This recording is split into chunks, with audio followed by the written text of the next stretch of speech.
반갑습니다. 6월 16일 화요일 큐티 스케치 시간입니다. 오늘 본문은 신명기 31장 19절부터 29절까지의 말씀입니다. 오늘 본문은 이렇게 시작합니다. 그러므로 이제 너희는 이 노래를 써서 이스라엘 자손들에게 가르쳐 그들의 입으로 부르게 하여 이 노래로 나를 위하여 이스라엘 자손들에게 증거가 되게 하라. 증거가 되게 하라. 노래를 써서 가르치고 또 부르게 해서 이 노래가 증거가 되게 하라라고 이야기합니다. 무슨 증거일까요? 어제도 말씀드렸듯이 이제 여호수아를 음, 지도자로 세우는데 하나님의 첫마디, 이스라엘 백성들에 대한 그리고 미래에 대한 계획, 하나님이 의도적으로 계획하신 것이라기보다 이스라엘의 불순종, 완악함, 목이 곧음 이런 것에 대해서 이야기를 하십니다. 새로운 지도자가 세워지고 나라로 따지자면 새로운 정부가 출범할 때, 새 정부인데, 새 정부 출범 시 이 나라가 망할 것이다. 이런 이야기를 하는 거. 초치는 거죠. 악담 수준입니다. 악담 수준. 부정적인 전망을 하고 있죠. 그래서 이걸 가르치라는 거예요. 너희들이 목이 곧아서 하나님을 잊어버리고, 너희들이 악을 행하고, 특별히 오늘 본문의 내용 중에는 이런 내용이 나오죠. 20절에 내가 그들의 조상들에게 맹세한 바 젖과 꿀이 흐르는 땅으로 그들을 인도하여 드린 후에 그들이 먹어 배부르고 살찌면 돌이켜 다른 신들을 섬기며 나를 멸시하여 내 언약을 어기리니. 이스라엘 백성들이 그렇게 할 것이다. 할 수 있다는 것이죠. 그들이 나를 떠날 것이다. 버릴 것이다. 버리고 배교하는 이유가 뭐냐 하니까 먹고 배불러서, 먹어 배부르고 살쪄서라고 이야기합니다. 하나님이 맹세하여 좋은 땅으로 인도하셨어요. 그리고 그것은 하나님의 약속입니다. 그것은 하나님의 축복이죠. 그런데 이 축복이, 이 축복을 받은 이곳에서 축복 때문에 나를 떠날 수 있다. 이렇게 이야기하는 거예요. 그래서 우리가 기억해야 합니다. 광야든 가나안 땅이든 우리가 뭐 얼마나 좋은 곳에서 살든 그렇지 못하든 간에 장소 그 자체가 우리에게는 그 자체로는 축복이 아니에요. 그 자체로 우리에게 복이 되는 곳은 아무 데도 없습니다. 이 땅에서는. 우리는 그렇게 생각합니다. 내가 이 환경만 개선이 되면 나의 신앙도 개선이 될 거다. 굳게 믿고 있어요. 이 환경이 좋아지면 내가 바라는 대로 되면 그것도 심지어는 그것도 하나님이 바라시고 원하시는 거였어요. 환경이 개선이 되면 내 신앙도 개선이 될 것이다. 내 신앙도 좋아질 것이다. 절대로 그렇지 않다는 거예요. 그래서 환경이 개선이 되는 것이 내 신앙의 목표이면 큰일 납니다. 큰일 나요. 환경의 개선을 위해서 끊임없이 기도하고 정성을 들이고 하면 큰일 나는 이유가 그래요. 왜냐하면 환경은 우리의 신앙을 도와주지 않습니다. 반대로 환경이 우리에게 어려워져도 그 신앙에 도움이 안 돼요. 고난이 우리로 하여금 하나님을 찾도록 그렇게 회개하도록 도리어 돌아오도록 하는 그런 중요한 지점이긴 해요. 그러나 그것 역시도 그것 자체가 우리의 신앙을 좋아지게 만들지 않습니다. 우리는 그 고난 때문에 어려움 때문에 하나님을 원망하기도 하고 떠나기도 하거든요. 배불러도 떠나고요. 배불러도 떠나고 배고파도 떠날 수 있는 게 우리예요. 중요한 것이 무엇이냐? 이걸 알아야 돼요. 그래서 환경이 개선되고 내가 원하고 바라는 것대로 뭔가가 되면 내가 배부르고 등 따시면 하나님을 어, 내가 버리지 않겠지. 아니라는 거예요. 그래서 내가 처해 있는 상황, 오히려 축복이 때로는 멸망의 시작일 수도 있다는 거. 하나님이 주신 것임에도 불구하고 그 자체가 영원하거나 우리로 하여금 우리를 새롭게 하거나 하는 어떠한 힘과 능력이 있는 게 아니에요. 그것을 받아들이는 내 자세, 끊임없이 하나님을 의지하고 바라보고 겸손히. 그래서 이제 이 신명기에서 계속 그런 거 있었잖아요. 용서하고 빚을 탕감하고 내가 또 의도적으로 따로 구분해서 이것은 내 것이 아닙니다.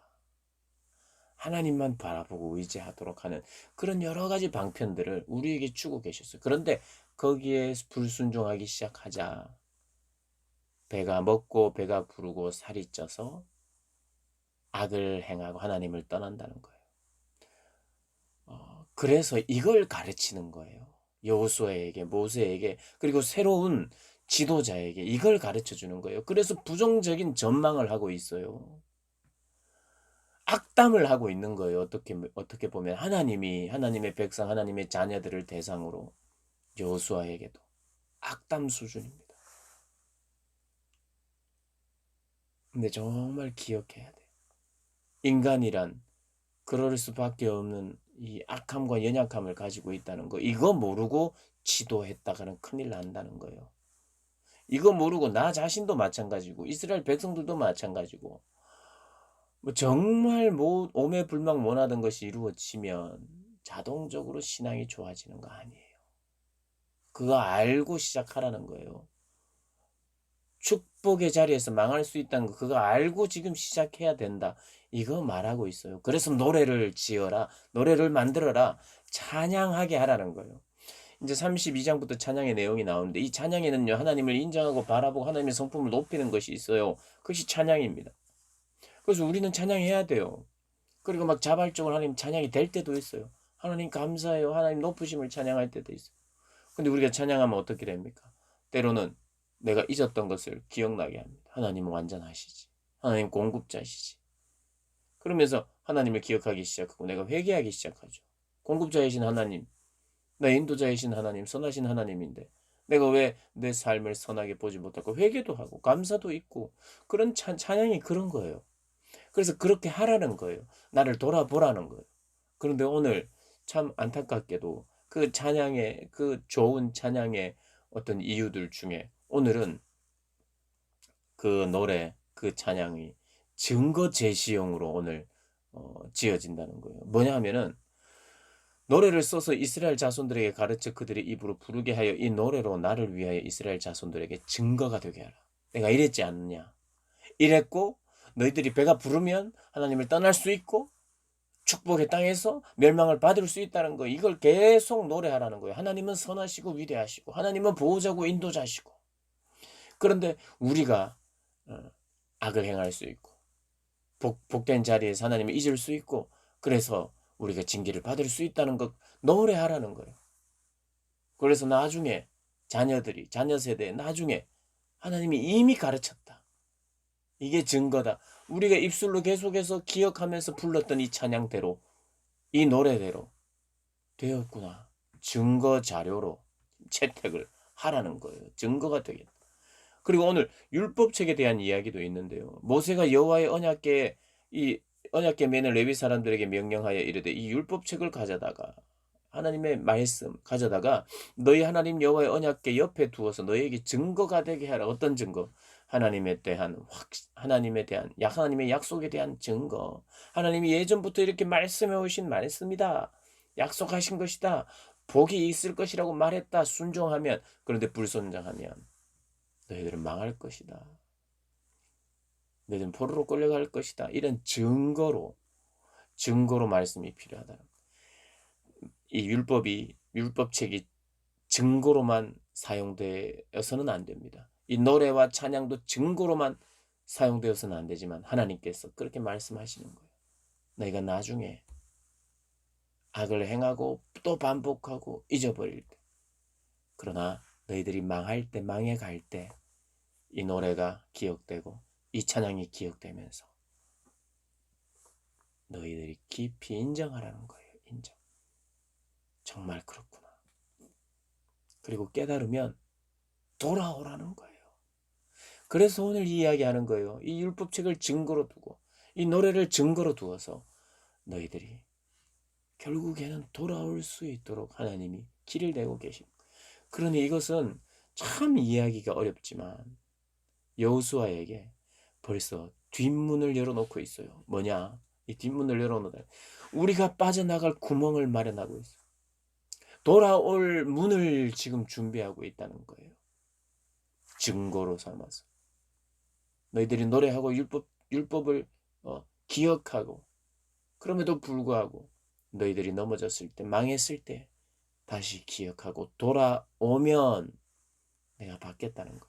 그리고 너희가 정말 정신 똑바로 차리고 그 땅에서 부유할 때 나를 기억하라. 이 말 하고 있는 거예요. 너희들은 이제 부유해질 것이다. 신명기 계속 제가 몇 번이나 말씀드렸지만은 너희들은 뭐 그냥 따놓은 양상이다. 너희들은 그냥 그 땅을 차지한다.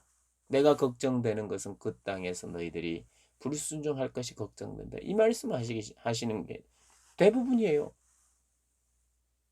전쟁에 대한 뭐 두려움 이런 거, 전쟁에 대한 준비 이런 말씀 안 하시고 우리가 이길 수 있어 잘해보자 이런 말씀 거의 없고 있긴 있습니다만 여호수아에게도 오늘 그 이야기 하세요.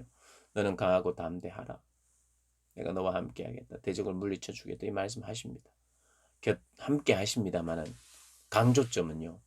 강조점은 당장 눈앞에 있는 전쟁이 아니라 전쟁 후가 하나님께는 더 마음이 쓰이는 거예요. 하나님은 우리가 타락하기 좋은 상황이 어떤 상황인지 아십니다. 교만해지고 하나님을 떠날 가능성이 있는 상황이 어떤 상황인지 잘 아세요. 그래서 미리미리 하나님이 우리에게 말씀해 주시고 계세요. 하나님께서 복을 내리고 계십니까?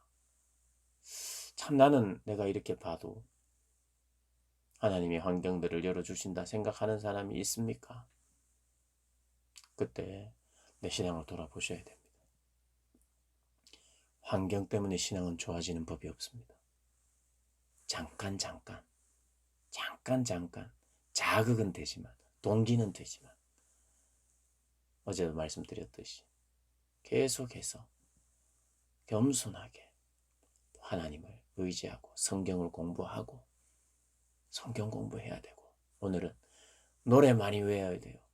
찬양 많이 해야 됩니다. 찬송 많이 외우고 막 입에서 나오도록 자주 하고 뭐 누가 뭐래도 하나님을 찬양하고 노래하는 거 많이 기억하고 많이 알수록 그게 신앙에 어떤 도움이 되지 환경은 정말 도움이 되지 않아요.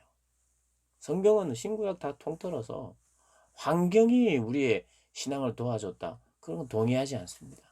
환경은 언제나 나의 신앙을 돕기도 하고 어려워지게도 만드는 것이 환경이라는 거 꼭 잊지 마시고 환경의 개선을 위해서 신앙생활 하지 마시고 어떤 환경 속에서도 내가 하나님을 늘 바라보고 의지하기를 바라는 그 믿음으로 그렇게 살아야 한다는 것 잊지 마시고 나를 한번 돌아보는 복된 날 되시기를 주님의 이름으로 축복합니다.